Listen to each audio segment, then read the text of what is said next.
So of course, everyone's motivation would be their own, would be very personal.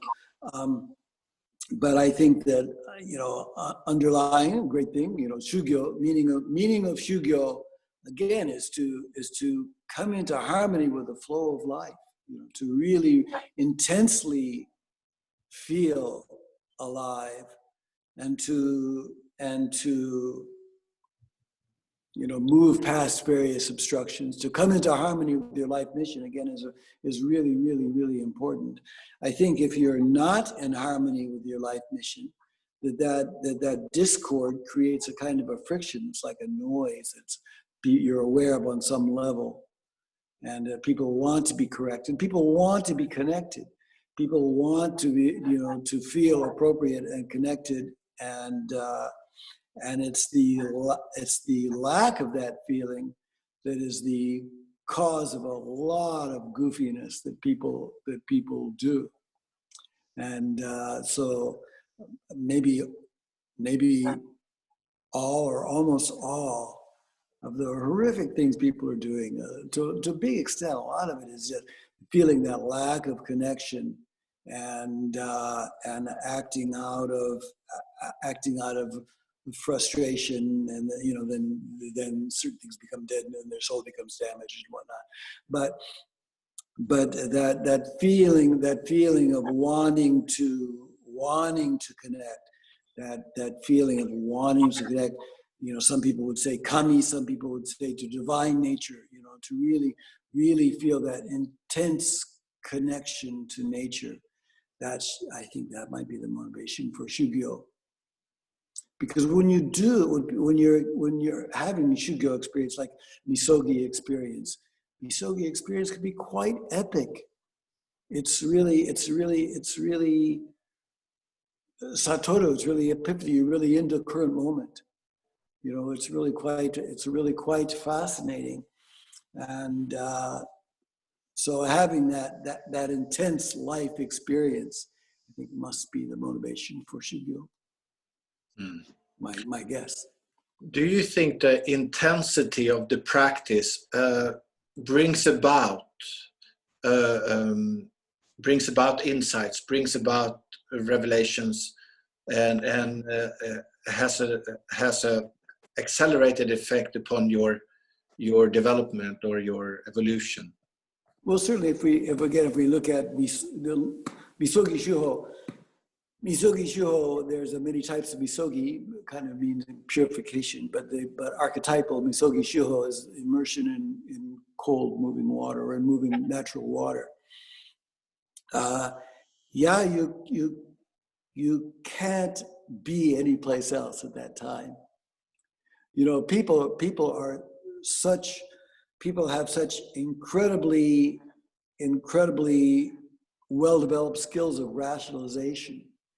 It's kind of a great human ability. It's amazing abilities of rationalization and kind of self-bullshitting. And if you immerse yourself in river, waterfall, or sea, you can't do anything but be genuine at that moment and have a genuine moment of experience. You can't be any place but right there. It's genuine. It's unmitigated. It's a true experience of yourself in relation to nature. And that unmitigated experience is really, really, really important. That connection, that moment of genuineness is a pretty big deal. Great, thank you. I think maybe we should let in everybody else to ask you questions. And instead of writing them down, I think we can be orderly enough to ask Sensei questions. So if you want to, just unmute yourself and ask any questions relating to Shugyo, Shinto Shugyo, please. Don't be shy. Sensei, this is Fauna Johnson. Hi. I was wondering about Shugyo. I have undertaken karate practice as well as Aikido practice. And in my karate practice, Shugyo training was always very, very intense. Sometimes a weekend over 3 days at the dojo. Is the intensity the defining piece of Shugyo? Or Intensity is good. Intensity is good. But again, it's because the value of intensity is because it, when we, again, if you think of a karate practice, you think of like kangeko or something like that, or the intensity gets past your bullshit. You can't hold on to your bullshit. You can have all kinds of arbitrary constructs, but you can move. But through intense experience, you move past those because you can't hold on to them. There are things that are going to go, and they're going to go anyway, because because this life is transitory. It's precious, but it's brief. And when you're leaving, all that stuff's going to go. But you could also have it go in the current moment, And I think the intensity must be very useful. Again, because it gets past the formidable powers of human rationalization. So it's important to push your boundaries. Yeah, I think so. It must be useful, and it doesn't mean that it doesn't mean that you have to hurt yourself, But it's not just cold water, for instance, for long duration. If that just brought about spirituality, then all fish would be Buddhas, So, but the intensity of his experience is, I think, an important part of Shugyo. Again, because it brings you into that current moment. You can't think about the phone bill. You can't.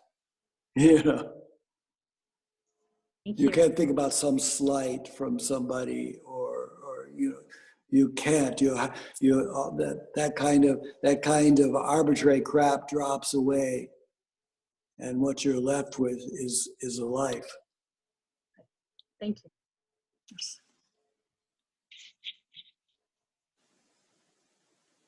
I was really into the intensity part for a long time. I've done Misogi a lot, and I do every day. I've done off and on for about 45 years or something like that, but I've done every day for 28 years, and for some years it was really, really, really intense, and we're in kind of a cold place, and I got frostbitten, and I didn't stop, and so there was a time when I was really into just the intensity of it. Now I don't think the actual intensity of it isn't that important. You should take care of yourself too, but a certain amount of intensity is really important. Again, to have genuine experience, genuine unmitigated experience, intensity is really useful. Intense immersion in nature.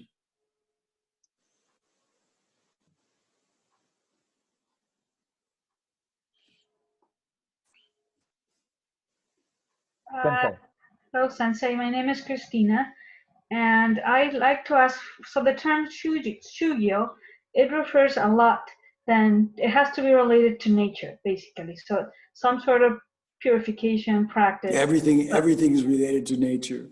Well, can you do Shugyo in the middle of a crowded city or? Oh yeah, of course, yeah? Of course. Nature is still there. Okay. Water is still water. Air is still air. Okay. All life processes are still moving. Yes, you can. Okay. I mean, of course, it's dandy I built this shrine, and it's in on a mountain river, and it's pretty nice, being surrounded by huge trees and many types of animals, and moving river, and but you can connect to divine nature. There's a movement of air currents. There's the nature of water. You can connect anywhere. Okay. Thank you. Hi, Sensei. Stan here. So I've got a question. Can you hear me? Yes, I can. I can't see you, but I can hear you. Okay. Well, one is an observation and to ask for your views, and I guess the second one is more of advice. So the first one is so I've had the pleasure of doing misogi in Japan. Via my connections with Meiji Jingu. I think Nice. Previously I emailed you several years Yes, back. now I can't see you and I recognize you. So since then I've done had a few more opportunities to do misogi, and I think when you were talking to Jon earlier about your experiences, I couldn't help but think, and I'd also so I had a few theories as well, but the concept of whole body sensory feeling, seems to be sort of missed out.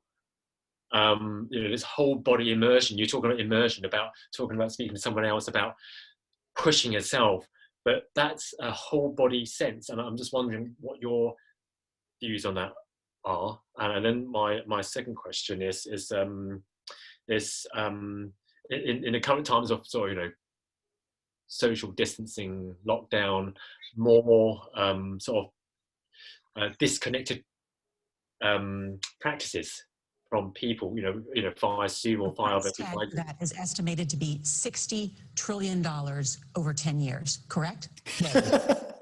This You don't know how much the plan where the 60 trillion is coming from. So in that sense, then, how would you advise to keep motivated to stay connected, I guess? So it's two parts. First one is your views on the whole body. Yeah, whole body thing is really important. If you're doing misogi, of course the rocks are hurting your feet, and there's many elements that you're really in your body and you're really in the moment, and that's really a big deal.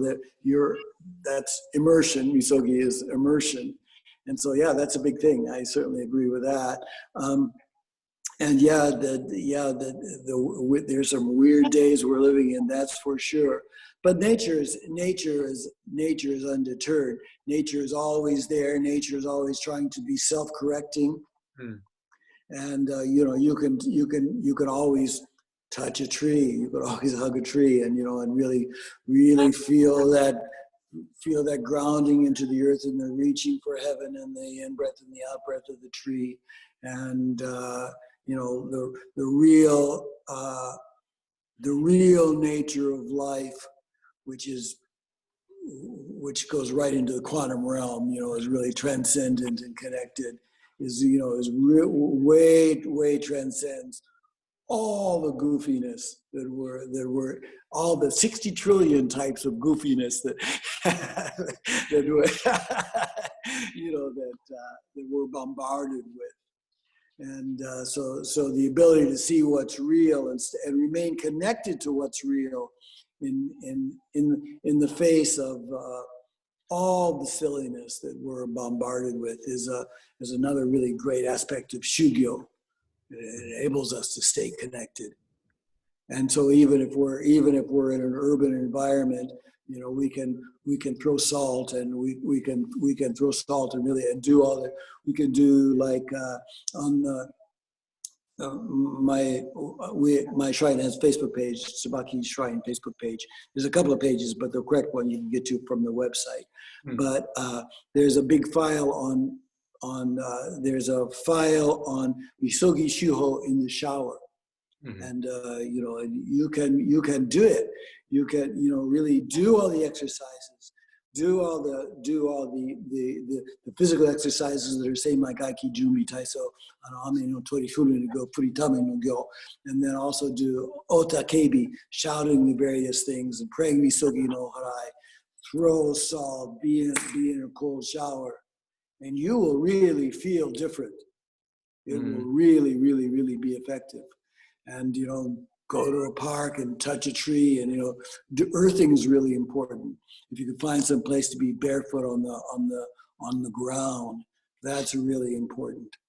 You know, really, really touch what's real, communicate with what's real. Hey, puss. Very much. Cute kitty. Great photo, Bob. But so yeah. Yeah, what's real is always there. And you know, and the challenge is to remain connected to what's real.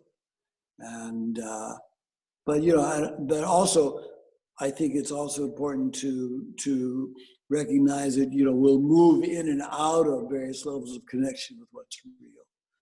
So that's okay. That's the value of practice, of having, for instance, a daily practice.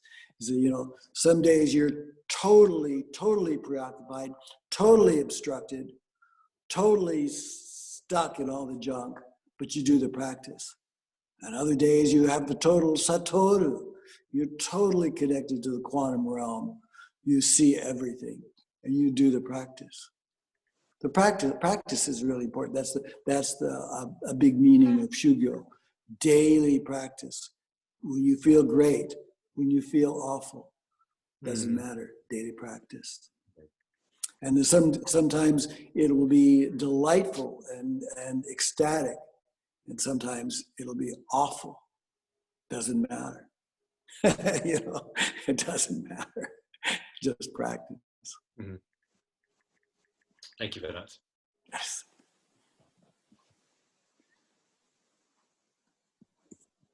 Hello, Sensei. Can I ask you a question? Certainly. Yes, my question is there more to the subtle body system of Shinto besides the hara and tenden? Does it have different channels, etc.? It doesn't talk about channels so much, but of course, Shinto is so largely subconscious, they don't talk about a lot in a way. But there's certainly, you know, there's hara, there's the, you know, for instance, the Furube no Kamawaza, or the movements of the Chinkan Shinto meditation, are really dealing with, they sometimes say it's a series of movements that are sometimes considered tying a golden thread. It's really fascinating, creating this structure that's really connects you with the quantum field, with the kami realm. It's really quite transcendent. But Shinto deals really primarily with the soul. It's the subconscious and it's the soul. It's really and the soul's connection and the soul's journey and the soul's mission. And so there's of course, hara is a big deal, and the root chakra is a big deal. You know, the chakra system is a big deal, but it's really about the soul and correctness and connection. Okay, thank you.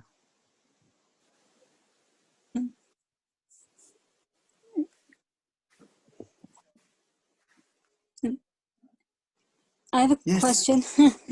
Hi, Sensei, it's Catherine. And Catherine, what a pleasure. We've known each other via email for many, many years. I'm just delighted to see you. Yes, finally to meet you. Sorry, I'm a little nervous because I get to finally meet you. I was wondering, what kind of meditation would you recommend for daily use? What it is, I'm moving in with my boyfriend very soon. I'm nervous, but I would like to use my Shinto beliefs when I move out. And first time I used meditation, it didn't go well. We followed a video. We tried the traditional way, legs crossed, and I got stuck. We were like a pair of Buddhas, and I did look like a Buddha for 10 minutes. I couldn't. Well, Shinto meditation, of course, is the Chinkan. And I think there's some files on the Shrine Facebook page, some simplified methods of Chinkan. And I'm thinking about doing some kind of Zoom thing about Chinkan because it is really a fascinating subject. And again, because it's called euphemistically meditation, but it's really about soul activation. So, activating and tuning the soul. But a simple grounding, like just being nervous and stuff, do grounding, do earthing, be barefoot in the early morning, walk on the grass, touch the earth barefoot, and do breathing meditation. Really, doing such thing. Be careful about being cross-legged. I know, that's what I did. That's what I did wrong. I am nervous. Sit on a big cushion. Yeah, well, we were away on a small overnight trip, and he said to me, "Have you ever tried meditation?" I said, "No." So he got me into it, and well, since we're moving in together, I would like to practice my Shinto belief more often. I've already got Kimama Dana, but it's not complete. So I would like to do earthing. Never heard of that. Earthing, and you could look up earthing on, but basically it's being barefoot outside. Oh, I'd have to wait till I move out. Yeah. Or you could just find some little patch of grass in an urban environment, slip off your shoes and stand there for a while. There's some exchange, there's some energetic exchange that happens between you and the live pulsing earth. It's really, really important. You get grounded. Tension and silly stuff in your body will drain off into the earth and you receive some vitality. And that's really useful. Deep breathing is good, but earthing is really, really, really good. Sounds it, yeah. I'll have to wait till I move in because we have a small garden, so I'm hoping to get in.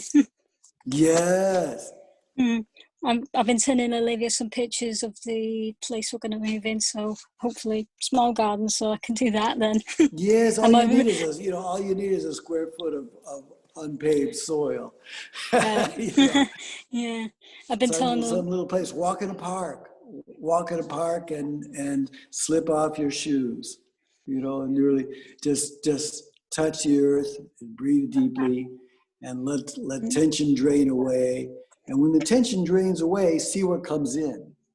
That's kind of the model of harai kyome. Harai tamai kyome tamai. The model of harai kyome is that we purify everything to zero, and then we can receive a fresh. I would so love that. My boyfriend's very understanding about Shinto, but he got me a book on Shinto, so I think that would be lovely. What book did you get? Is it The Year of the Life of a Shinto Shrine? That's an interesting book. I read that book. It's very interesting.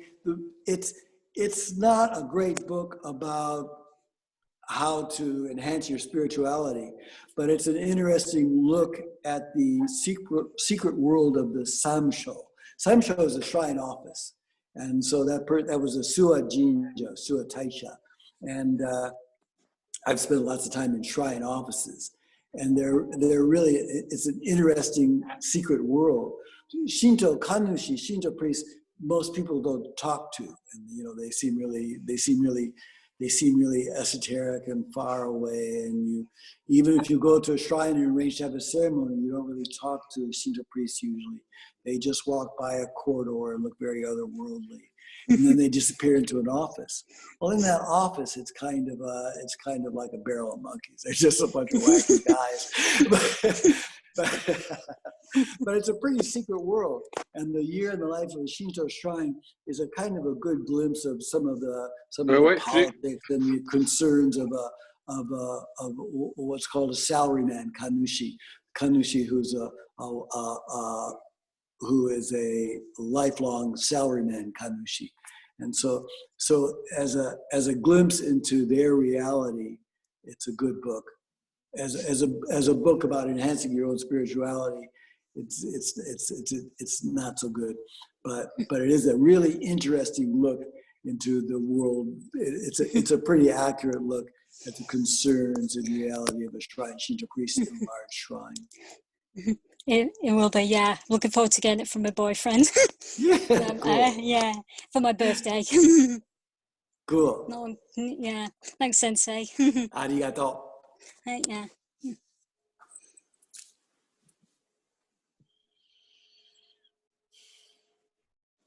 Bjorn, speaking, so Bjorn, actually, when we left the last meeting, we were talking about Shinto priest training. I actually remember.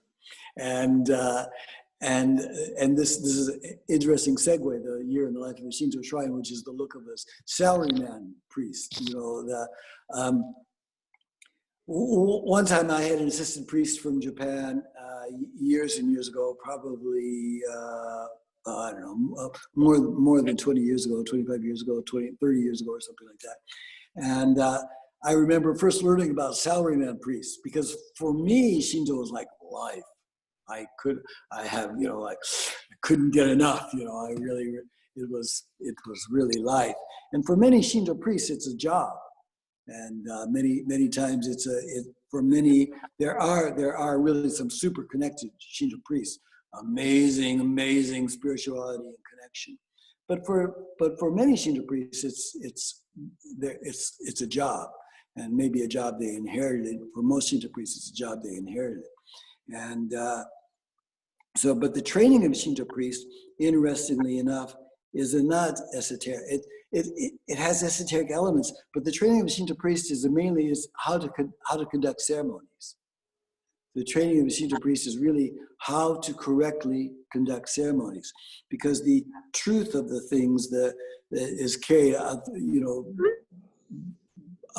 by ceremony, by ritual, and the ritual has some really strong morphogenic fields that if you really do them, you connect to those morphogenic fields. But that's something that Shinto priests would never discuss.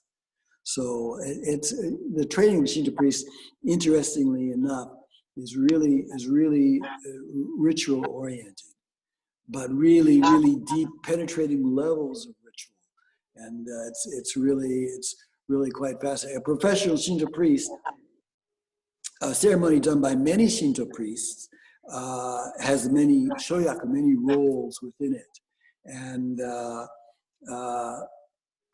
a Shinto priest can go to a shrine where they've never been, and learn what is just see the flow of ceremony, and learn what is their role. And the rules of movement are very complex. Like if your role is Harai Nushi, for instance, which is one of the roles of Shubat's preliminary purification, your role starts when Onusa hits a certain mark, or if you're Onusa, when Harai Nushi hits a mark, your role starts, and the timing of your role and all that stuff is very complicated. But a Shinto priest knows all that stuff, and you can divvy up the roles, and you know when someone with that role hits a certain point, your movement starts, and it's kind of like tag team kind of thing. It's really quite fascinating. So a lot of what Shinto priests learn is like how to do that stuff. And it's really fascinating. But to really do that stuff, to really embody that stuff, you have to kind of connect to another realm. But they don't teach you how to connect to another realm, but there are guys there who are doing it, and you just absorb it kind of subconsciously. And that's a lot of the Shinto priest training is about that stuff. Sensei, does that information come through doing the ritual, or is it also passed down by your senior teachers? Well, but the Shinto priests don't talk about the real stuff. They talk about the framework for the real stuff. It's the real stuff you connect to on your own, but the framework creates the space. Just like that's how Aiki is supposed to work, by hitting particular archetypes when we hit particular archetypes, information floods in. And so that's true whether it's doing Saho, which is Saho is a generic phrase for the movement of a Shinto priest.